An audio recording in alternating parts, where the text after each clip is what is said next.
The next content piece that we're going to insert is actually the content div tag, and this one should go by pretty quickly because we really don't have a whole lot to do in terms of styling the content area. Just going to show you real quick an example where we're at. The content area is essentially the main area where most of our content is going to go. Where the profile, and this is a homepage of Katie's portfolio, and this whole area right in here where my mouse is kind of scrolling through, that's the content area. One of the things that we need to be mindful of is when styling a content area is how the content is going to change. Do we want a site where the height of our site just stays the same? And if that's the case, then how do we accommodate say longer amounts of content in one page from the next? Or does it matter? Do we, does the length of our site, depend upon the page? Does that matter if they're different? For our portfolio, we're simply going to allow our content to grow. So if you can see this as I scroll down, you'll notice that our page here just gets longer, and as we scroll down, there's not a fixed width to it per se. So our content, the length of our site grows with the content that goes into it. So instructions for this are obviously, again, located in our design modules. I'm going to click back over to Dreamweaver. And so this is where we left off previously, inserting the div ID nav bar. Again, first we're going to style and create the ID content before actually inserting the div tag in the HTML portion. So I'm going to click back over to Portfolio Main, CSS, and hit my enter return key a couple times. So you notice I'm on line 33. And again, we're making an ID, so an ID starts off with the pound symbol, and this time we are creating the ID called content. Sometimes this ID is called main. For us, we're just going to create it as content just to eliminate some confusion. Hit the space bar and then type a left curly brace to start entering in our styles. I'm going to hit the enter return key just for easy readability. And again, we have to do the same treatment in terms of width for this div tag. We want it to expand to fit our wrapper. And if you haven't noticed, the design that we are creating is what's called a fixed width design. This is the simplest way to create a website. It's not necessarily the best way, as many people are accessing websites in different ways and different mediums, and so right now the trend is to go to what's called responsive websites, web designs, so that depending on the device that you're opening or engaging the website in, it adjusts the design accordingly. So if you're using a smaller screen, like say on a smartphone, the site looks a little differently than say if you're looking at it on a desktop. But we're doing a fixed column, a fixed width design just to start us off because it's the simplest one to learn how to write in HTML and CSS. So again, we need to type in width and hit the enter return key to finish that out, and 900 pixels. And for height, we can leave height blank. We don't actually have to type in a height if we don't want to. It'll expand automatically. For those of you who want to go one step further, if you type in height and then leave it at auto, it'll do the same thing as if we just don't put in a height altogether. Some people like to see this auto value, property and value in there for something that expands. I'm going to hit the enter return key. I'm just going to go ahead and leave that in there.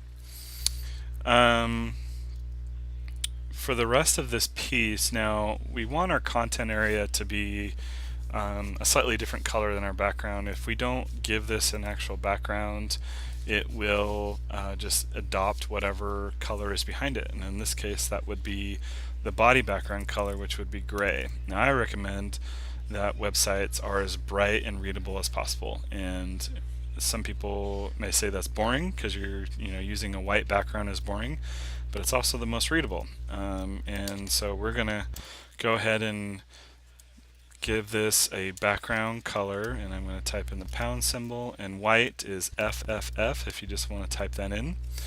You can always select it from the color wheel or color selector, and I'm just going to hit the semicolon there. Now you'll notice that it automatically completed out the 6-digit value of that.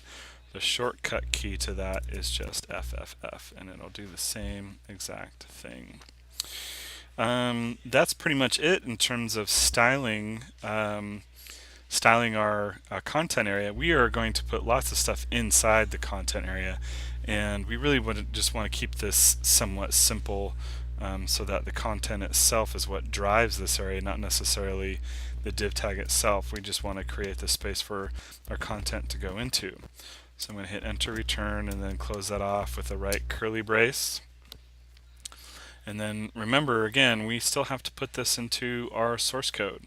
So before I move on, I'm going to hit Control or Command S to save on our style sheet, and then click over to our source code. And our content area goes below the div tag, and you notice that my cursor is blinking on line 14. This is definitely not where we want to put it, because the content goes after the nav bar, and you'll notice that our closing div tag for the nav bar is right there. So this is where tabbing and using white space is really crucial, I think, in designing websites. The cleaner your code is, the easier it is to find where you're at in the code. So we left this white space here earlier to insert the navigation links for our nav bar. So make sure that you find that closing div tag of the nav bar, and then hit the enter return key, so that you end up on, say, line 16 is where I'm at. And I'm going to type in a left caret and type in div space and type in ID, and then hit the enter return key in my code hint. So then I can just select content from my list there by hitting the enter return key, and then hit a right caret, and then I'm going to hit the enter return key 2 times and type in a left caret and then a /. Now right now this won't have any kind of space in it whatsoever. So if you want to see how this looks and for you to fill out some space, we actually have to create that, because remember, we didn't give it any height, and so it's just going to look like nothing's in there. It's just going to look like a line essentially. So what I'm going to do is I'm going to place my cursor in between on line 17 and then tab inside. So this is how to use tabs effectively. It shows you what's going to be inside of this div tag here. And you notice that if you look, that's what we've done with our wrapper. The wrapper starts on the very left hand side so that we have room to start tabbing in areas. So everything inside the wrapper is tabbed inside here. Okay? So inside, right there. So on line 17, I'm going to type in a left caret and a P, and then hit enter return, right caret. And then I'm going to hit the left caret and then /. So that's what's called a paragraph tag. I opened it and I closed it. Now in order to put content on the inside, I have to put my cursor right in between those 2 carets. Okay? Then next I'm going to type in a space. Now you can't just simply type in a space in HTML. There's an actual code that represents a space. And there's a lot of different codes to represent symbols and things that you can't just type in HTML. And to do that, you have to type in the ampersand symbol. So you're going to hit Shift and then the 7 key where the ampersand is. So hit Shift 7 there. And what you're going to notice is this symbol code hint pop up. And this is super helpful. You'll notice that there are just tons of symbols here, like the ampersand, quote symbol, greater than, less than symbols. There's copyright symbols. There's all kinds of different symbols in here that you can use. What's also in here is what's called the space, and this is super helpful if you need to create space as a paragraph. You notice that there's no symbol associated with this. All it is simply an empty space, and this is how you create additional spaces in HTML. So I'm just going to hit the enter return key on that symbol, and right now if I click back over to my design view, you should see a white space represented in there. Okay, I'm going to click back to my code view, and I'm going to show you how to create additional spaces to fill out an area, so you can kind of start to see how your content area is going to fill out. So what I'm going to do is I'm going to highlight that line of code and hit Command C, and then I'm going to hit return and hit Command V, return again, Control V, Control V, Command V, and then just going to create about 5 spaces here. Switch over to my design and you'll see that I have 5 spaces there starting to fill out my content. This is sometimes just helpful to see how your page is shaping up. Eventually we'll have to take out these spaces, and that's why I didn't want to go ahead and put a ton in. So I didn't want to have to delete out a bunch of just empty spaces there.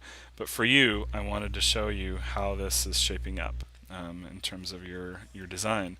So far this is what we've got done. We've got our wrapper completed out.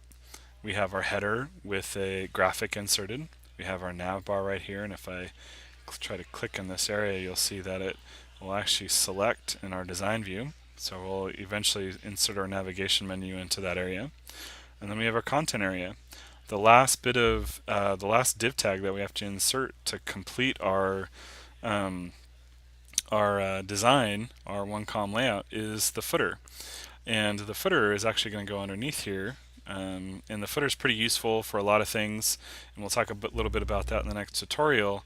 But we're almost there in completing our layout, and pretty soon we'll be inserting content.